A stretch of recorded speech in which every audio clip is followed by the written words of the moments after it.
Today we're going to be looking at this 2000 watts wave inverter. This inverter was sent in to me for free to review and give my honest opinion. So here it is. So this is how it looks out of the box. It has two outlets, as you can see here. It comes with a little instruction manual. Let's see what else you get here.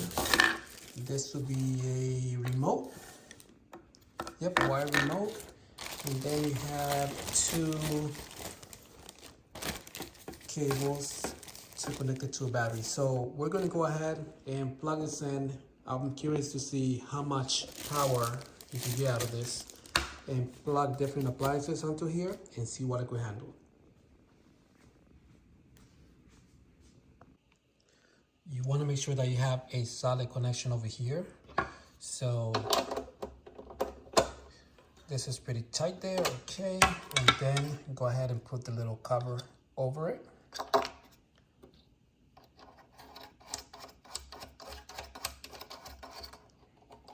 And now we have two secure connections. All right, so I got this connected here. First of all, the way I was able to connect this is just because my car battery here is underneath the seat somewhere. And I basically plug this in, the inverter, into where you would jump start a car, because I'm getting power from the battery there. And I use these these cables here just as a clamp. As you can see, they're going nowhere. But I got power now. The vehicle is off, so I'm not charging the battery. So I'm just gonna use these briefly to test, and that's it. I don't want to drain my battery. So to start, let's go ahead and plug this light bulb to see if we get power. And there we go. Works perfectly fine. Let's go ahead now and try this blender. Yep, right cable. So off. Plug it in here.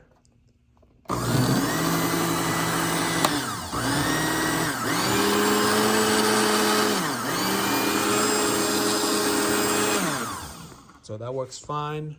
Now let's move on to the hair dryer. Let's see, we can the hair dryer. Oops, I already got this connected because I was gonna try this one first.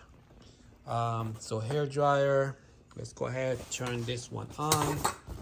Where's the cable for the hair dryer? Because I don't want you guys thinking that I'm plugging into something else. All right, so you can see here, cable coming from there.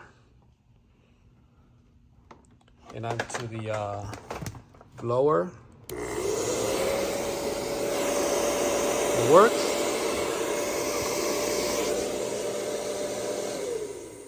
Okay. Two more items to test, and that will be the iron over there. And let me get this cable for this. All right, let's plug it in.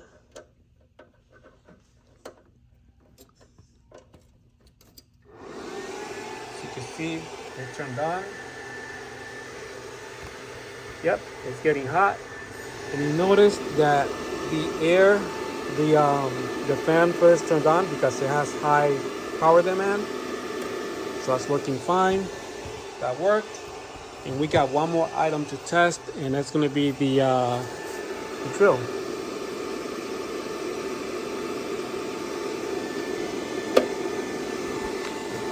All right, so we got the drill here.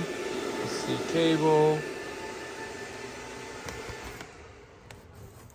Let's see.